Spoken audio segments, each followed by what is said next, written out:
Salom hammaga. YouTube kanalimga xush kelibsiz. Bugungi videoda 2026 yilgi Hyundai Santa Fe SUV haqida batafsil ma'lumot beraman. Ushbu model zamonaviy dizayni, ilg'or texnologiyalaridan qulay saloni va xavfsizlik tizimlari bilan oilaviy avtomobillar orasida eng qiziqarli tanlovlardan biri hisoblanadi. 2026 Hyundai Santa Fe tashqi ko'rinishida o'ziga xos va zamonaviy uslubni davom ettiradi.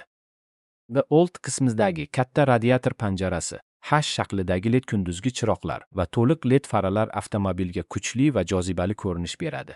Keng kuzov, yirik g'ildirak arkasi va zamonaviy orqa LED chiroqlari esa uning premium uslubini yanada boyitadi. O'lchamlari bo'yicha Santa Fe oilaviy foydalanish uchun juda mos. Keng salon va katta yukxona uzoq safarlar hamda kundalik foydalanishda yuqori qulaylik yaratadi. Ko'plab bozorlarda u 5 yoki 7 o'rinli konfiguratsiyada taqdim etiladi. Bu esa katta oilalar uchun qulay yechim hisoblanadi. Zamonaviy va yuqori sifatli materiallardan tayyorlangan. Old panelda ikkita yirik ekran joylashgan. Biri raqamli asboblar paneli, ikkinchisi multimedia tizimi uchun. Sensorli boshqaruv, Apple CarPlay va Android Auto qo'llab-quvvatlashi, Bluetooth, USB-C portlari, simsiz telefon quvvatlash va premium audio tizimi haydovchi hamda yo'lovchilar uchun zamonaviy imkoniyatlarni taqdim etadi. Qulaylik jihatidan ham Santa Fe yuqori darajada. Elektr boshqariladigan old o'rindiqlar, o'rindiqlarni isitish va shamollatish funksiyasi, 2 yoki 3 zonali iqlim nazorati, panoramali lyuk, atmosfera yoritgichi hamda ko'plab saqlash joylari uzoq safarlarda ham maksimal qulaylik yaratadi. Dvigatel variantlari bozorga qarab farq qilishi mumkin. Ayrim hududlarda 2,5 litrli turbo benzinli dvigatel taklif etiladi. Dan tashqari, gibrid va plug-in gibrid versiyalari ham mavjud bo'lib, ular yoqilg'i tejamkorligi va ekologik samaradorligi bilan ajralib turadi.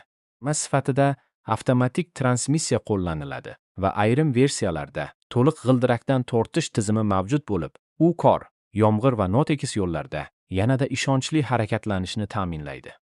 Haydash sifati juda qulay.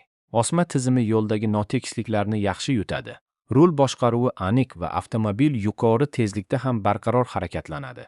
Shovqin izolyatsiyasi ham yaxshilangan bo'lib, salon ichida keng muhitni ta'minlaydi.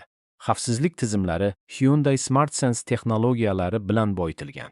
Ular qatoriga avtomatik favqulodda tormozlash, old to'qnashuvning oldini olish yordamchisi, adaptiv kruiz nazorati, yo'lakni saqlash yordamchisi, ko'r nuqtani kuzatish tizimi, orqadan kelayotgan transportni aniqlash, haydovchi charchoqlarini nazorat qilish, 360 darajali kamera va old hamda orqa park sensorlari kiradi.